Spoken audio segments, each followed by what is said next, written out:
Gerber Gruel, New Jersey's Attorney General, is sworn in before a state Senate hearing in January. Crispado to the Record AP, by Eli Rosenberg, July 26 at 7:52 p.m. Email the author. Two hosts of a talk radio program in New Jersey have been suspended after referring to the state's Attorney General, Gerber Gruel, as Turban Man during a segment on Wednesday. Gruel is Sikh. Dennis Malloy and Judy Franco, who host a conservative-leaning talk show every weekday from 10 a.m.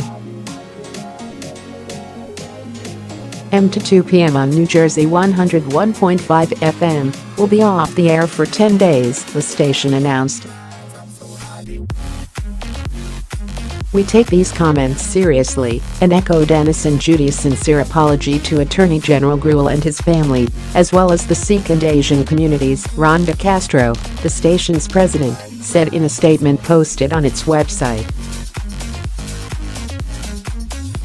Dennis and Judy are known for their plain-spoken brand of humor, but in this case, the language used was clearly demeaning and inappropriate. Gruel, a first-generation American who grew up in Essex, New Jersey, became the country's first Sikh state attorney general when he took office earlier this year. Malloy and Franco were discussing his recent order to suspend marijuana prosecutions in the state when Malloy said he would never know Gruel's name and would just call him the guy with the turban. "Turban Man?" Franco said, imitating a condom company's slogan. "Yeah, Turban Man," Malloy said. "And listen, if that offends you, then don't wear the turban, man. I'll remember your name." The comments drew strong rebukes from New Jersey Governor Phil Murphy, D. U.S. Send. Cory Booker, D., and the state's ACLU chapter, which tweeted, "Racism isn't cute. It's just racist."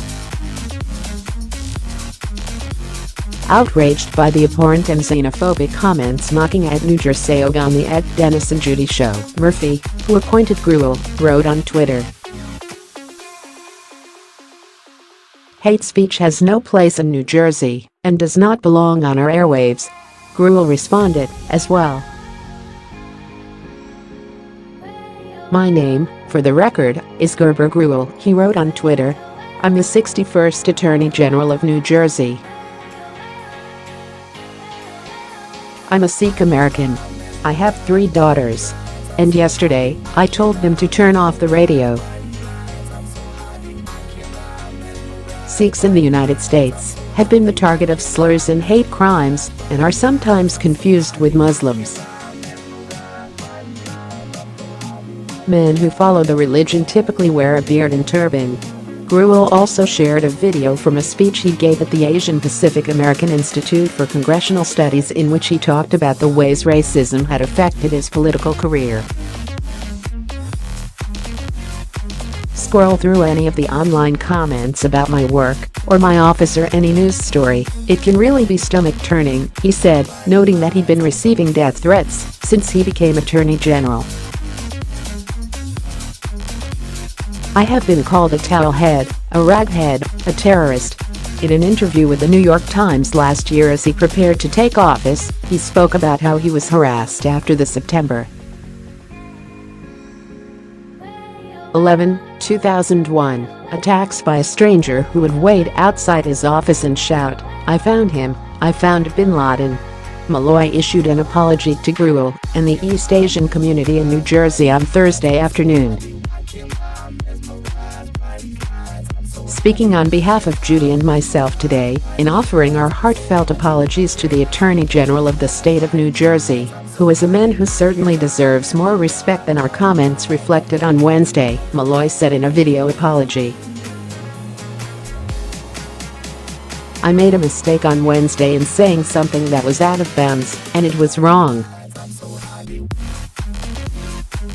The station's parent company, Town Square Media, declined to comment. according to North Jersey. The two hosts are known for their blunt talk on everyday issues with a conservative slant. They have defended President Trump and made fun of NPR and former 49ers quarterback Colin Kaepernick, while mixing in lighthearted banter and talk about the mundane aspects of everyday life, according to the website. Multiple callers phoning into the station during Malloy and Franco's slot Thursday defended the host's remarks, according to New Jersey. Read more. A student was suspended for wearing a border wall shirt. It cost the district $25,000 and an apology. Self-taught businessman with no engineering credentials designed Missouri duck boat. Records say Michael Cohen secretly recorded Trump. Does that make him a bad lawyer?